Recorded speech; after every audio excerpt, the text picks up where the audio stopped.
Mahimbing na natutulog ang lalaki sa kama. Bigla, isang malakas na kalabog ang gumising sa kanya. Sumugod ang tubig sa silid na parang malalaking alon.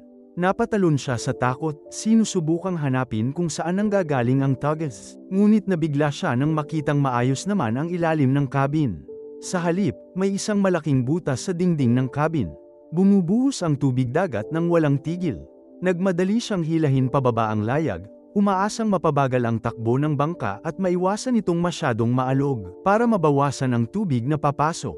Nang may baba na ang layag, nagmadali siyang kunin ang natitiklop na metal rod mula sa emergency kit at pumunta sa gilid ng bangka. Tumakbo sa bodega, nagbuhat ng isang mabigat na sako ng buhangin, itinali niya ito ng mahigpit, pagkatapos ay pinadaan sa sako ng buhangin papunta sa dagat, habang hinihila ito pababa ng bigat, sa 100, at tumigil na sa pagtaas ang tubig sa loob ng cabin.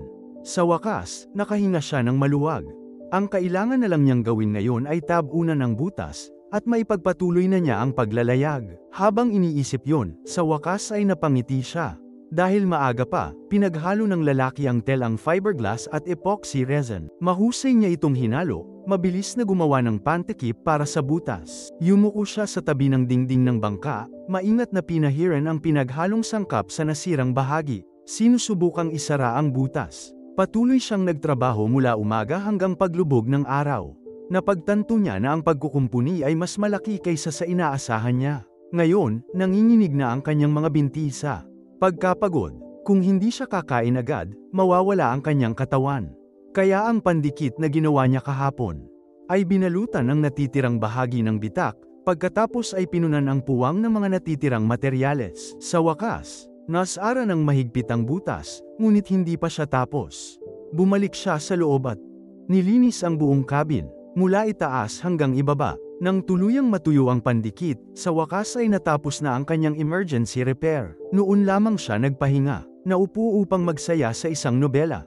Nang oras na para kumain, tumakbo siyang bumalik sa cabin, kinuha ang kanyang kapote, at umakyat muli sa kubyerta upang hilahin pababa ang layag bago pamantanggayan ng hangin ang yate. Ngunit isang biglaang bugso ng hangin ang hamampas sa kanya na nakasuot ng kubyerta. Pinilit niyang tumayo, at naging kritikal ang sitwasyon. Matapos ang mahabang pagpupumiglas, sa wakas ay nabasag niya ang ibabaw at umakyat muli sa yate, gumapang papasok sa cabin upang huminga. Ngunit ang bagyo ay hindi nagbigay sa kanya ng pagkakataong magpahinga. Nagsimulang umuga ng malakas ang bangka, itinataob ang kanyang pagod na katawan, na parang basahan.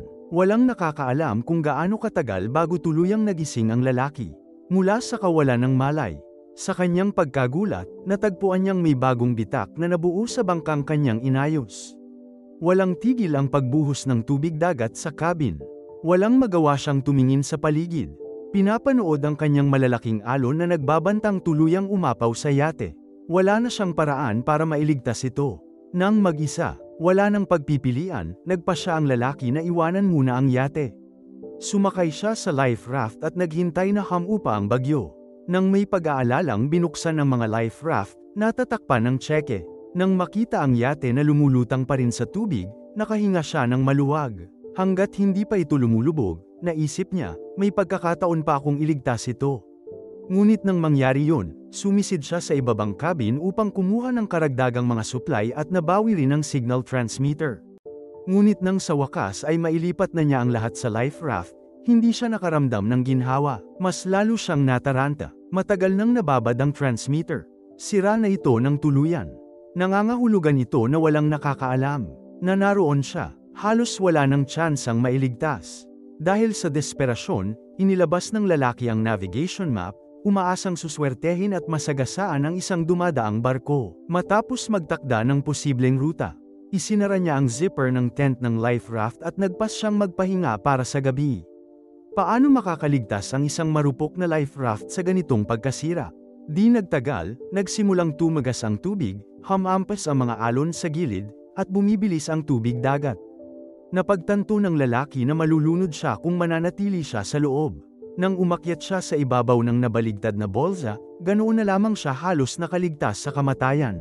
Sa madilim na dagat, umihip ang hangin sa paligid niya. Napahawak sa kanyang ulo. Ang sako ng lalaki ay nakapulupot sa sakit, basang-basa hanggang buto habang humahampas ang bagyo. Pagsapit ng umaga, buhay pa rin siya. Nakaupo siya sa bolsa, pagod na pagod, ngunit humihinga. Ngunit hindi nagtagal ang kanyang ginhawa. Ang kanyang inuming tubig ay nahawahan ng tubig dagat. Ang dehydration ngayon ay nagbanta sa kanyang buhay.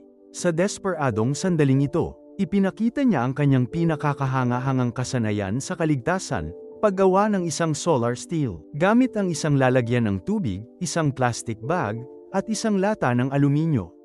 Gumawa siya ng isang aparato na gumagamit ng sikat ng araw upang magsingaw at muling pakuluin ang tubig dagat upang maging sariwang tubig. Nalutas ang kanyang problema sa tubig, ngunit ang pagkain ang susunod na hamon. Isang grupo ng mga peteng ang umiikot sa ilalim ng bolsa. Kalaunan, napagtanto ng lalaki na ang kanyang bolsa ay napadpad sa isang linya ng barko. Mula araw hanggang gabi, nakakita siya ng 2 barkong pangkargamento na dumaan malapit dito. Nagpakawala siya ng mga emergency flare at desperasyon. Ngunit parehong barko ang lumagpas sa maliit na bolsa nang hindi ito nakikita. Ngayon, wala na ang kanyang mga flare. Lumubog ang lalaki sa matinding kawalan ng pag-asa. Pagsapit ng 8 araw, naging malubha ang kanyang sitwasyon. Walang pagkain, halos walang tubig, at wala pa ring senyales ng pagsagip. Sa kanyang pinakamadilim na sandali, sumulat siya ng isang pamamaalam at tinatakan ito sa isang bote. Ngunit ng gabing yon, nakakita siya ng isang mahinang liwanag sa malayo. Gamit ang mga punit na pahina mula sa kanyang journal at mga piraso ng mga chart ng nautical, gumawa siya ng isang maliit na signal fire sa bolsa. Mabilis na nagliyab ang apoy, masyadong mabilis. Kumalat ang mga apoy, nilamon ang bolsa sa loob ng ilang segundo. Ang kanyang huling kanlungan ay nawasak. Wala siyang ibang magawa kundi ang sumisid muli sa dagat. Sa ilalim ng tubig, naramdaman niyang humihina ang kanyang lakas. Parang ito na ang katapusan.